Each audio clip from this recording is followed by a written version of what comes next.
Welcome in, everybody, to another episode of 410 Sports Talk. I'm James Haskell, along with my co-host Glenn Martin, and we're here to talk about the Ravens' relatively improbable playoff odds, but there is a chance.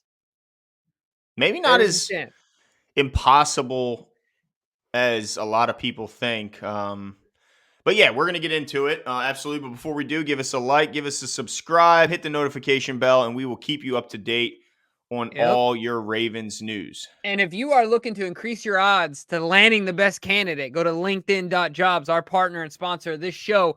Use 410 as your promo code and get a free job posting on the largest job network in the market, in the country, in the world, wherever you're at. If you're looking for qualified candidates, go check out LinkedIn. But now, like you said, Glenn, let's get right into it.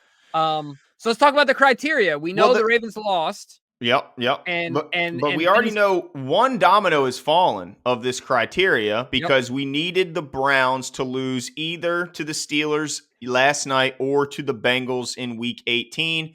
And good news, the Steelers lived up and provided us a little bit of a boost in beating the Browns, even though it's odd to me that was even a factor considering the Browns were already eliminated from playoff contention before the game, but yet we still needed them to lose. This stuff gets really confusing. But the bottom line is they lost, and that gets us one step closer to playoffs. And important because, what it does is it takes up our percentage from 2 to 3.5%.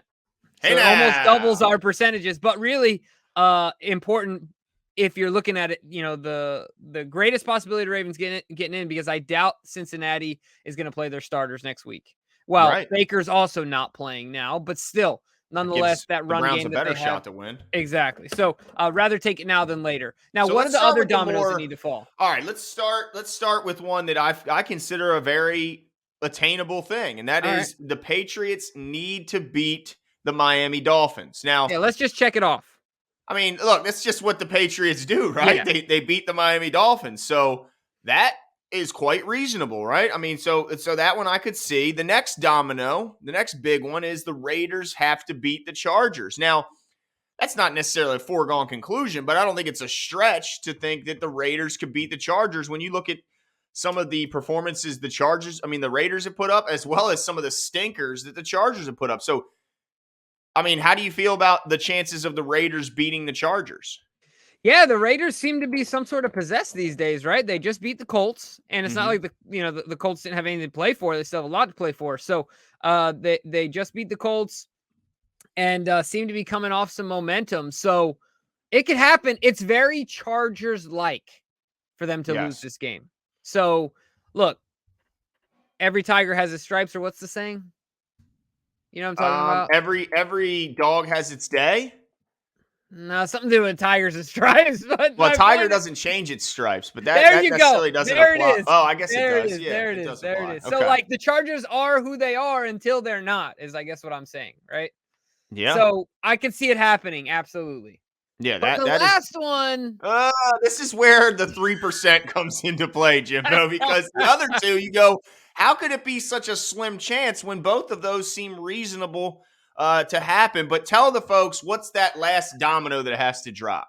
And we're also assuming that the Ravens beat the Steelers, not a foregone conclusion. I think we kind of, but that's natural, right? Like course, we have to win. We can't. You got to win. I mean, you can't limp in with a 6-game losing streak into the playoffs. Yeah. But the last one outside of those is the Colts having to lose to the Jags.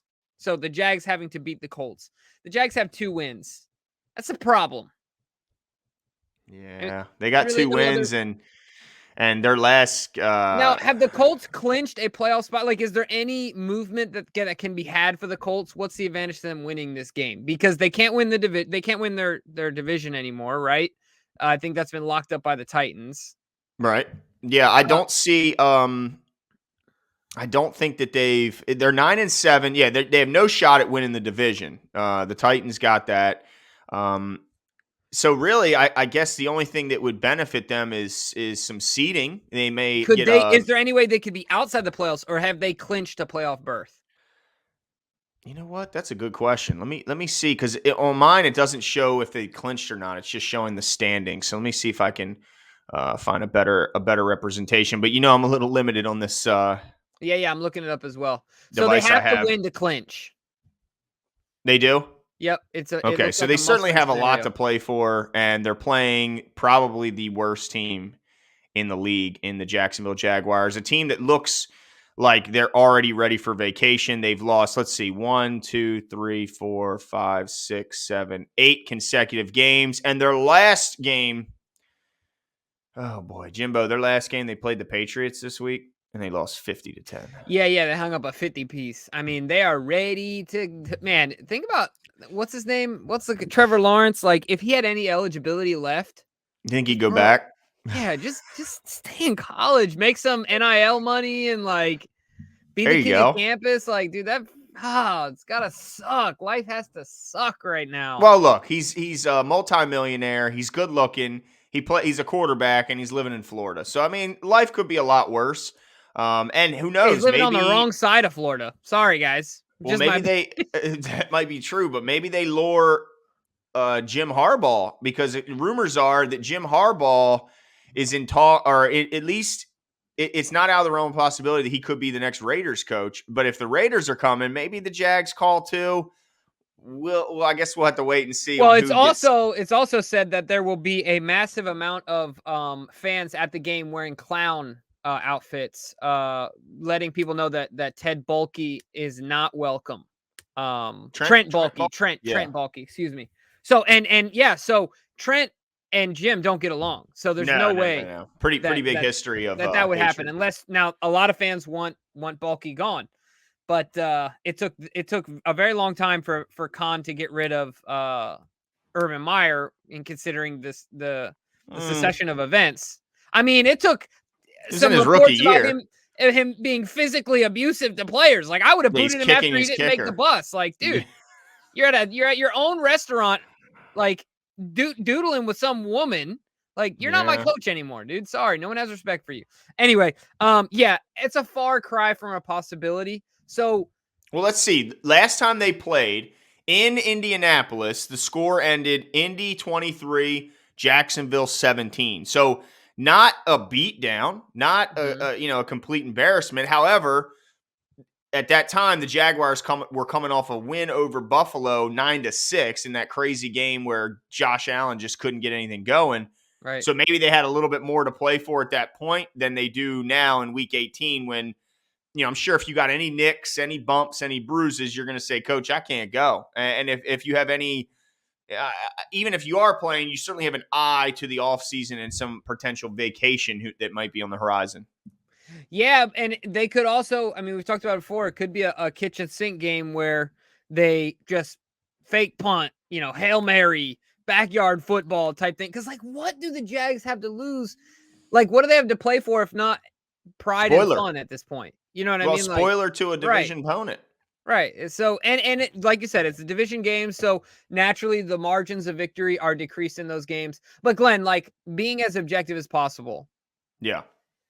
do you see it happening? I see. You know what? I'm going to give it more than a 3% chance. I think it's about a 10% chance. I'm going to say 10% because of the fact that it's at home. It's a divisional matchup. Now, of course, that 10% isn't just talking about the Jags beating the Colts. That's all encompassing. So that's the Yeah, watch Ravens that beating the. happen and nothing else. Yeah, watch everything else happen and the Ravens lose to the Steelers. Oh my gosh. Or they That would tie. be Imagine that. a tie. Now, that's one scenario that I find interesting. Apparently, if the Raiders and Chargers just simply make an agreement to meet at midfield and kneel out every play, if they end in a tie, they're both in. But Wait, if the Raiders and Chargers? Oh my yes, gosh. if they That is both end in so a tie, they're ridiculous. both in. Now, I don't foresee any chance that they're both going to do that. I think they're going to try and beat and knock the other one out. But if they decided to do that, they both get in. Oh my gosh. And this could have been put to bed if we just beat them in week 1. Yeah, well, yeah, and they led literally the entire regulation. They only had a deficit in overtime. So, Gosh, this is annoying. What an annoying season. You know what? That will happen. Everything will fall into place except the Jags, or sorry, the Jags will beat the Colts and mhm. nothing else will fall into place. And the Ravens will win to give us the most hope, right? But like everything else will not happen because that encapsulates this season. I don't give it more than a 3% possibility based on all of the like if it was just we need to win and Jags need to win, like that would be different. Mm-hmm. Oh, there's so many like outcomes and possibilities here and variables that I just can't, man. I'm trying really hard I think you're and just guarded emotionally. I think you're well, just trying to keep obviously your I'm gonna guard be up. checking the scores as soon as we get a touchdown. I mean, we're gonna be at the game, guys. So as soon as the Ravens, if they have a chance to go up, like in Pull the out the first drive, phone. yep, let's check it. Oh, I can already see. Look, Glenn's gonna be doing one of these, dude. Check the score, bro. Check the score. I'm like, the Jags are up 3-0 early. Yeah, Oh, I mean, look, it's not likely, but it gives us something to hope for. And a lot of times when you're a sports fan, hope is all you need, and hope that's is right. sometimes all you got. So I'm going to hang on to that bit of hope. And either way, even if the Ravens find themselves looking up at the scoreboard and say in the fourth quarter they see that the Jaguars are well out of it, or if they see the Patriots are somehow losing, that's okay, because it's enough to have me excited to know that we will boo Big Ben off the field for the final time of him strapping on the black and gold. And really, that's enough for me to get hyped for that game. But let us know what you guys think. Is this a do you give it a more than the 3.5% that right now are technically the odds? Do you like the chances of the Ravens getting in? Or are you at this point preparing for the offseason and starting to look ahead at some potential adds to this team? And also departures from this team. Let us know what you guys think, and we will talk.